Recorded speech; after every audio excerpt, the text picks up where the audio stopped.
Hello, this is part 5 of Roach Reflections, and I want to talk about reels for float fishing. When we're float fishing for roach, we need a reel that's suited to a line of about 2 or 3 pounds breaking strain, maybe 4 pounds at the most, and occasionally, for those who, like me, like to fish with a bit of finesse, 1.5 pounds. There's 3 sorts of reels we can think about: small float fishing fixed spool reels, close face reels, and centrepins. I started fishing as an adult anyway with a Abu 505, and that was in about 1973, my first decent reel. I used that for a few years. In 1976 I got my first Mitchell match. That was before the days of having rollers in the bail arm. Later that became the 440A. That was the first match was a 440, and I've used Mitchell matches ever since, but I've used other reels in the meantime. I got another close face reel in the mid 80s, a Daiwa 120M. I tried some Shimano's in the late 90s, found the reach was too far for my finger to reach easily, and it was only in the early 2000s they altered the design of the some of the Shimano's that made it a lot easier to use. And over the years I've also used a few centre pins. My all-time favourite reel is the Mitchell match. This is the standard 440A. This one's about 40 years old. This is a fairly good condition one by my standards. I've got about 10 working ones. Some are better than this, some are worse. And I've got 2 or 3 what we might call parts reels. They're not very good at all. They're nice to use. That automatic bail arm is fantastic, one-handed casting. Daiwa did their own version for many years. I can't remember the name, 1685 DM or something. But these, the spooling on these Mitchells is fantastic. It's got a wide spool. The line lay is really even. They just fish perfectly with 2 or 3 pound line. People say that when you do the pickup, and that you can see that clicked up nice and smoothly, that you get a gap with the line picking up. But I've been practicing for 45 years and I don't get that problem. I've tried videoing it and slowing it down, but my video high speed is 60 frames a second. I'd need to do it at 1,000 frames a second to see that in slow motion. It is so quick. It's a tiny fraction of a second my finger just gets out of the way. They are prone to tangling. This mechanism around the bail arm hooks line left, right and centre in windy conditions. The line can go under behind the spool behind there. Occasionally it gets under the baffle plate, in which case you've probably got to take the baffle plate off, which is fiddly. But there's still hundreds of these around on eBay. They go anything from £25 for one that might be usable to £60 or £70 for a mint one. There's a high-speed version, the 840, also the 840 match and the 840A. The 840A has got a different reel stem. It's reinforced. The match has this handle like this one. This is just an 840. It would normally have a torpedo handle. This is 6-to-1, not 5-to-1. It's a heavier reel. It's got better gears. It's smoother than the match. On a river, I did have one about 40 years ago, and I got too much bait spin. If you're winding back double maggots, it would spin up and twiddle up the hook length. I got fed up with it, sent it back after 3 weeks and went back to a match. I got this one a couple of years ago. It didn't work. It was very, very cheap, cost me about £2.50. It's probably worth more like 80. I got it going again with some spare parts, needed a new bail arm for a start and a few other bits. Fantastic reel, and I use it on a still water when I need to sink the line in shallow water, and one little turn of this and it sinks it quickly. So I like the reel. Now With the Mitchell match, people say that when you turn the handle, the bail cup goes the wrong way because it goes the opposite direction because of the gearing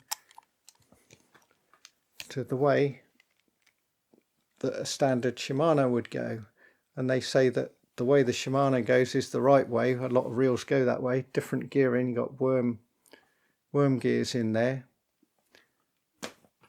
I think the Mitchell's the right way round because when you're feathering a line, you just get your finger out of the way rather than it catching on the front of the finger, and it's easier to feather it and easier to trot.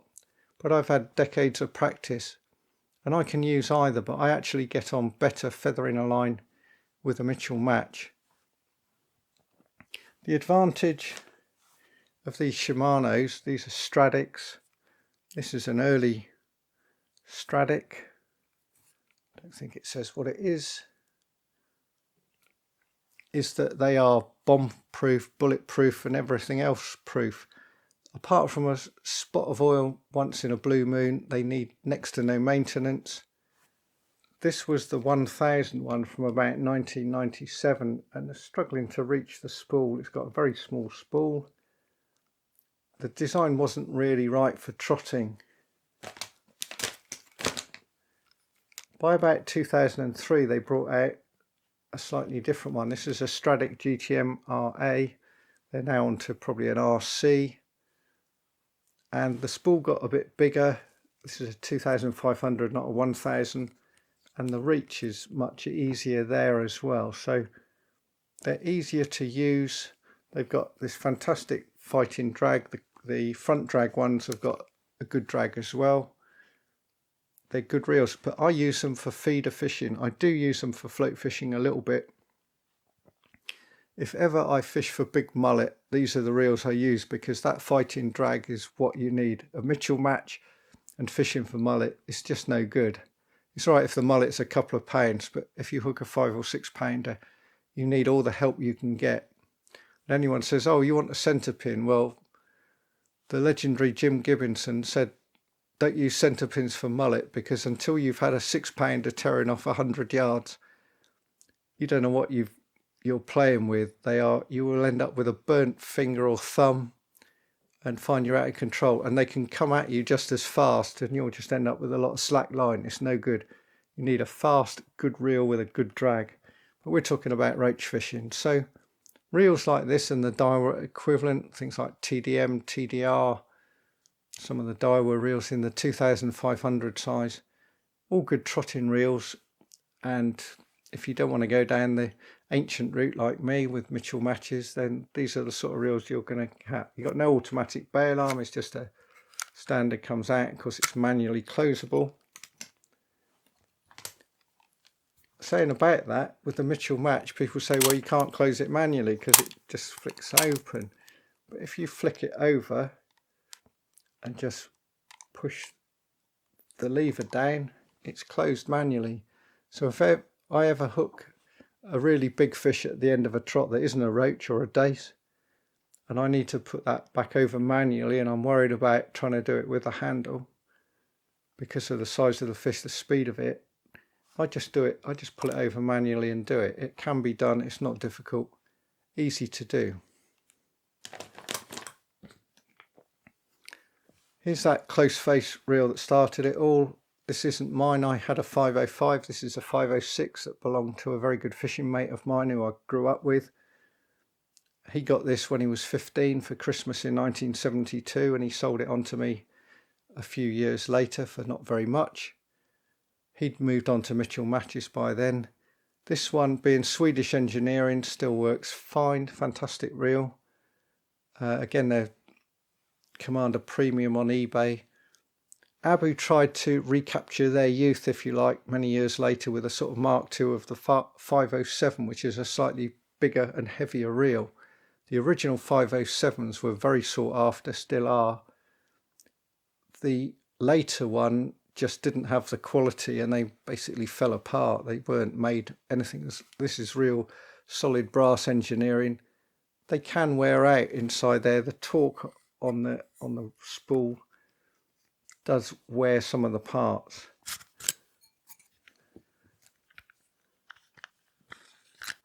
the spool isn't very wide. There's no great width there, so because the line lay is crude compared to a Mitchell or a Shimano or a Daiwa, the line tends to bed in, especially if you're winding back decent sized roach, dace, chub, etc. You find after a few casts, halfway down the trot, the line's bedding in, it's sticking, and you find yourself feeding it off. The only way around it is not to put too much line on that spool. They need good maintenance, but they are nice reels. In the mid-90s I bought a Daiwa 120M, there's a 125M as well. Daiwa did a decent job in making close face reels. They may not be as sought after as the Abus, but they are well made, they do last. I bought this for matches on Longleat when I kept drawing facing winds, and I've used it a few times there. Still a reel I use occasionally. Now we get to the contentious bit, centrepins.